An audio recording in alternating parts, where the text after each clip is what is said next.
Gempa bumi yang kemarin malam terjadi di Gunung Kidul disebut berada di jalur megatrust. Hampir seluruh wilayah di Indonesia terancam bahaya gempa megatrust. Kecamatan di wilayah pesisir selatan Jawa di Kabupaten Jember, Jawa Timur berpotensi terdampak gempa megatrust. Setelah gempa Jepang pekan lalu, BMKG kembali memperingatkan potensi gempa megatrust. Megatrust. Gempa megatrust. Gempa megatrust. Gempa megatrust. Megatrust. Megatrust. Megatrust. Megatrust. Megatrust. Megatrust. Megatrust. Megatrust. Megatrust. Megatrust. Megatrust. Megatrust. Megatrust. Megatrust. Megatrust.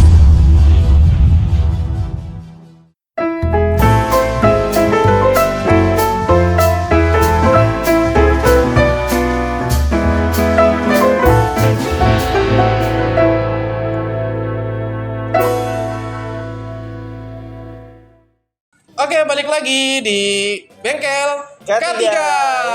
Yeay. Masih bersama saya Nares dan di sebelah saya ada Bang Ojan. Bang Ojan. Yes. Nah, Bang Ojan. Kali ini nih Kita bahas apa nih kita? bahas yang lagi viral-viral Bang Ojan. Mega gitu, Pak. Mega trust. Iya, mega trans. Bukan Megawati ya? Itu politik lagi. Gitu, Pak ya. Tapi malam juga gempa loh ya, katanya di Sleman ya. Oh iya, gempa ya? Tapi Oh. mungkin bukan mega trust ya. Bukan, ini Ada. mungkin Mega Utami mungkin, Nah, Pak. mega lain ya, atau Kurnia Mega. Nah, Mega Mendung mungkin. Nah, menurut Bapak nih, percaya nggak sih Bapak adanya gempa megatrust kayak gitu? Gempa percaya nggak ya? Ya karena pernah merasakan gempa ya percaya aja sih sebenarnya.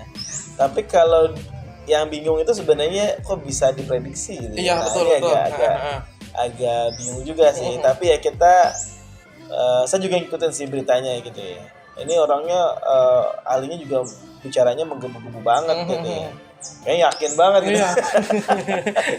Jadi ya kalau percaya aja sih ya. Tinggal kita waspadanya sebenarnya Iya. perlu kita siapkan seperti itu. Nah, karena kita berbicara tentang sekurangan K3 ya Pak ya.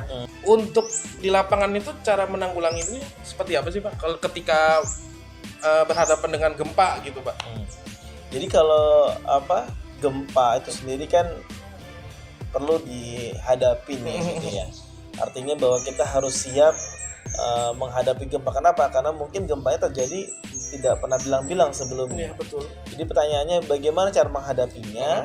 Yang pertama adalah kalau di lapangan mungkin kalau kita sekarang bicara karena konteksnya adalah tenaga kerja gitu ya, Iya, konteksnya adalah tempat kerja, berarti yang perlu kita siapkan adalah bahwa harus ada prosedur di tempat kerja bagaimana orang bisa menanggulangi gempa atau menghadapi gempa ini.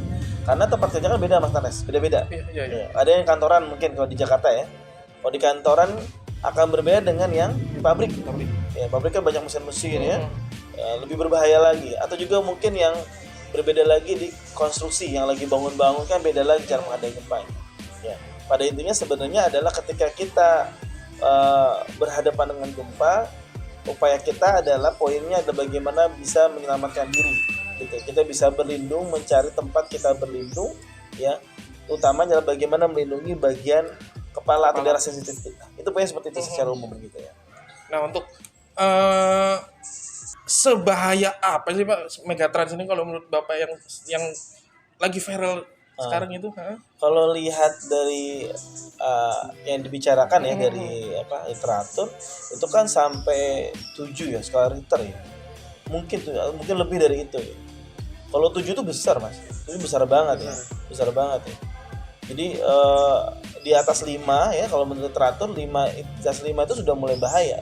Sedangkan yang dibilang itu megatrust sampai dengan 7. Bahkan kalau untuk daerah tertentu bisa menyebabkan potensi tsunami gitu kan. Jadi kalau 7 itu besar goncangannya gitu ya. Tinggal durasinya. Seberapa lama gitu ya. Seberapa lama ya.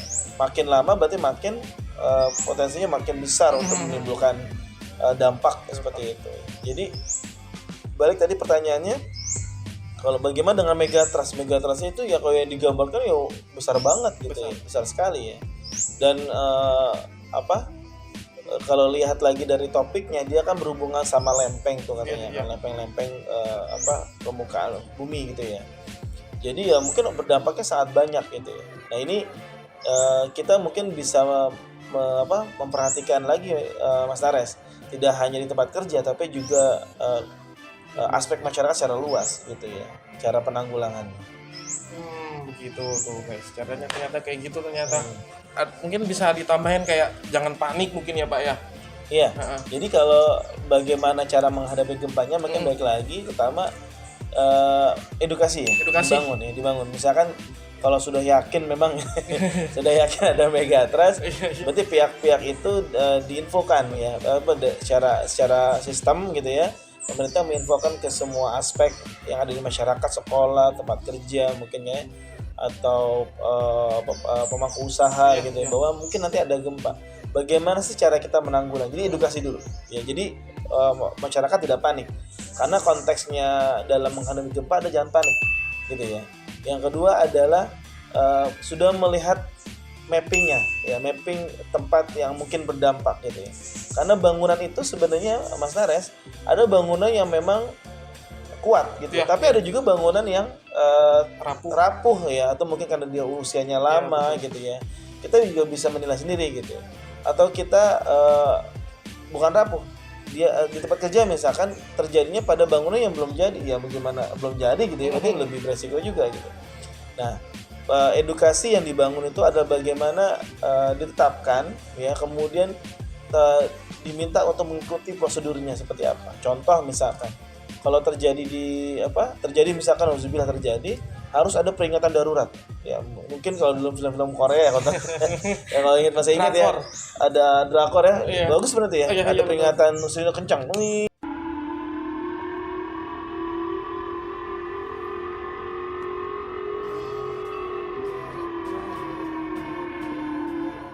gitu ya, pernah gitu ya. Sebenarnya kita ada sih Mas, waktu kejadian 98 kan sempat ada juga kayak gitu ya, peringatan kayak gitu ya. Jadi orang ini ada sirine bahaya gitu. Itu yang pertama. Jadi masyarakat ya, khawatir memang tidak memperhatikan kan berita. Kemudian ada pengumuman woro-woro apa yang harus dilakukan gitu ya. Kita berlindung di bawah meja, ya, kita berlindung mencari tempat terbuka gitu ya, diarahkan ya. Jadi ini adalah upaya lagi-lagi, ini adalah upaya untuk kita bisa mengurangi dampak sekecil mungkin. Iya, itu isunya seperti itu. Mas Aris pernah ngerasain gempa nggak? Pernah Pak, gempa Pak. Ya. Dari gempa kan banyak tuh Pak. Ada mungkin yang dari skalanya yang kecil lini mungkin Pak ya. Iya. Lini. Orang yang linu ya. Orang-orang punya linu ya, kan goyang-goyang. Ya kalau merasakan gempa sih udah pasti merasakan Pak. Cuman kan kok yang lagi viral sekarang ini kok ada gempa Megatrans gitu. Namanya Mega lagi. Bukan Kan, Megatron ya, bukan. Megatron kan Transformer Pak. Iya. Ini Megatrans. Asal untuk kata-kata Mega ini kan berarti besar sekali Pak. Besar sekali kan. Iya.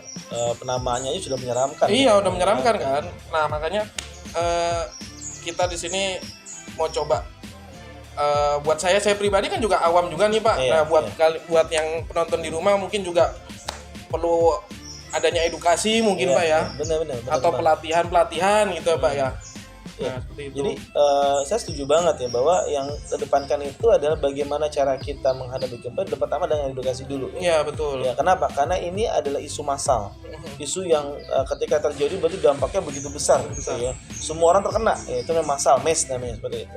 Jadi yang kedepankan pertama ada edukasi, kedua adalah penyiapan sarana prasarana gitu ya dalam menghadapi gempanya seperti itu.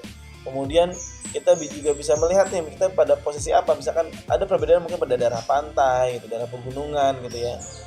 Ada mungkin perbedaan sedikit cara penanggulangannya atau cara persiapannya. Ini perlu banget ya. Misalkan tadi kan kalau kita baca ya di literatur, dia punya berpotensi tsunami. Ya, tsunami. Lagi-lagi ini kan sebenarnya berita yang namanya potensi ya. Kalau dia tinggal di daerah pantai, berarti kan ada kemungkinan bisa jadi bisa enggak bisa jadi bisa enggak, tapi sudah dibekali lah kalau ada gempa karena kita di daerah pantai, berarti ada kemungkinan tsunami. Mungkin prosedurnya akan berbeda lagi, ya kan? Prosedurnya berbeda lagi. Kemudian kalau di gunung misalnya, ya, daerah gunung ya, bahwa kita tahu gunung itu juga potensi longsor, ya kan? Potensi longsor. Kalau di daerah gunung, gempanya sebegitu dahsyat kan, 7 skala Richter, ada kemungkinan juga longsor ya. Jadi yang satu tsunami yang satu longsor. Sedih banget ya, mengerikan sekali gitu ya. Jadi mereka bisa menyadari. Mereka sedang berada pada posisi yang mana sih? Misalnya ternyata memang daerah pegunungan dekat dengan tebing gitu ya, ternyata tebingnya juga terlihat ya potensinya. Ini kalau diguncang nih sama Allah, longsor semua nih misalkan, berarti harus tahu gitu seperti itu. Jadi ini sebenarnya lagi-lagi nih isu besar. Isu besar, iya. Isu besar sebenarnya. Nah kalau buat orang yang buat pekerja-pekerja di pertambangan itu gimana Pak ya? Itu jatuhnya tebing kah atau kalau pertambangan? Iya. Kalau pertambangan tergantung tambangnya, tapi yang kita tahu bahwa pertambangan itu kan kalau bisa batu bara lah gitu ya. Memang ada ya daerah-daerah yang beda ketinggian gitu ya. Jadi orangnya kalau ditambang ya perbedaannya adalah bahwa ketika di tempat kerja, kalau di konteks pertambangan ya biasanya kan ada aktivitas aktivitas hauling misalnya. Hauling itu berarti kan dia bawa batu bara ya. Ada juga aktivitas pengambilan gitu ya dengan ekskavator atau kren dan sebagainya. Lihat ya bahwa ketika dia sedang dalam posisi tidak bawa batu bara dengan menggunakan alat berat, ketika gempa besar berarti dia harus menepi daerah yang aman gitu ya. Kemudian dia sebisa mana mungkin keluar kalau bisa gitu ya ke area terbuka seperti itu ya. Nah ini juga sebenarnya agak sama kalau kita mungkin bawa berkendara Mas Naras. Iya betul. Bawa mobil ya atau bawa motor, tiba-tiba gempa besar, sama konteksnya. Sebaiknya mungkin kita bisa mencari tempat atau memikirkan tempat yang aman ya. Kemudian lihat ada nggak gedung-gedung yang mungkin roboh gitu ya. Kemudian kita melindungi kepala kita ya. Dan kepala kita ke daerah yang lapang. Karena memang temanya tanah lapang ya. Kalau dalam konteks gempa berarti kita ke daerah yang lapang, jangan yang banyak gedung sebenarnya. Khawatir gedungnya roboh atau bangunannya roboh gitu ya. Tapi itu kayak saya sih waktu zaman sekolah ya Pak ya. Waktu zaman SD saya pernah ada edukasi Pak. Kayak kalau gempa itu jangan panik, berlindung kalau misalkan di ruangan gitu. Berlindunglah di bawah meja, di kolong meja gitu. Bener apa enggak sih Pak? Apa salah apa enggak gitu? Apa lebih baik keluar gitu Pak? Jadi benar ya sebenarnya pembelajaran yang sebelumnya yang ini benar ya. Jadi kita menghadapi gempa tergantung posisi kita saat itu gitu. Iya. Kalau di dalam ruangan misalkan ya, dalam ruangan utamanya adalah tadi kita bagaimana melindungi kepala dengan apa? Dengan kita berlindung di bawah meja. Atau kalau nggak ada kita cari alat apapun gitu ya. Cari kita melindungi agar kepala kita tidak terkena orang menyebutnya drop object ya, benda jatuh kepala gitu ya. Kalau memungkinkan keluar. Misalkan kalau di gedung tinggi bagaimana keluarnya gitu ya. Repot juga kan ya. Ini agak sulit mungkin kalau gedung tinggi. Berarti kita berhenti melamatkan dulu sampai gempa itu berhenti, sudah dinyatakan baru kita keluar secara tertib. Itu juga penting itu ya, keluar secara tertib. Jangan sampai kita keluar semua panik buru-buru ya. Orang terinjak-injak, malah matinya karena terinjak-injak. Itu juga pernah dengar juga ya. Iya betul. Itu gitu ya. Buat anak sekolah ya tadi belum di bawah meja gitu ya. Agar kalau bangunannya pun nanti roboh kena meja gitu, alhamdulillah ya orangnya nggak apa-apa gitu ya. Jadi ini yang sulitnya gitu ya. Gempa itu termasuk hal yang ya, mungkin ada orang belum bisa diprediksi gitu. Tapi ketika terjadi besarnya banget kan sebenarnya agak sulit agak sulit ya seperti itu. Isu Megatron ini emang masih simpang siur sih Pak sebenarnya ya. Cuman kan bagaimana caranya buat ketika ada isu seperti ini, gimana caranya untuk kita menanggulangi resiko-resiko akibat dari gempa tersebut kan Pak? Karena kan gempa Megatron namanya mega besar banget kan Pak? Iya. Boleh saya nambahin dikit nggak ya? Boleh Pak, silakan. Jadi kalau sedikit agak berhubungan sama agama nggak apa-apa ya. Nggak apa-apa.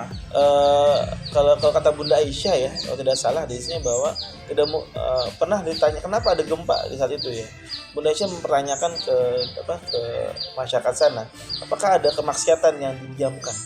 Jadi kata kuncinya kemaksiatan didiamkan. Apa itu? Mabuk yang didiamkan. Pezinahan yang ada jadi yang didiamkan begitu saja. Gitu. Itulah menyebabkan ada azab gempa sebenarnya. Maka tidak aneh ya mungkin Jepang ya. Jepang gempamu ya mungkin kadang-kadang kan di sana mabuk jadi hal yang biasa gitu ya. Ya di kita juga ada mabuk gitu. Benar juga sih. Iya betul Pak. Ini itulah masalah kita tidak bisa sulit ya karena masyarakat kita terlalu besar, 278 juta orang, luasnya luas banget ya. Maksiatannya juga mungkin susah juga diidentifikasi ya kalau bukan penguasa kan betul. Tapi dalilnya seperti itu ya. di kita untunglah masih banyak orang yang masih banyak orang ibadah ya, yang sholat ya, mudah-mudahan sih bisa mencegah juga sih. Amin.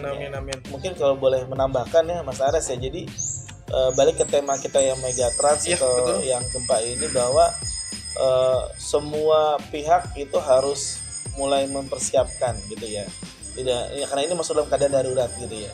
Tadi kita sudah belajar mengedukasi. Iya, Ya. betul, Yang kedua betul. adalah persiapan ya. Kita prosedur pembelian alat-alat gitu ya yang harus kita persiapkan. Tadi kayak sirine ya, kemudian toa.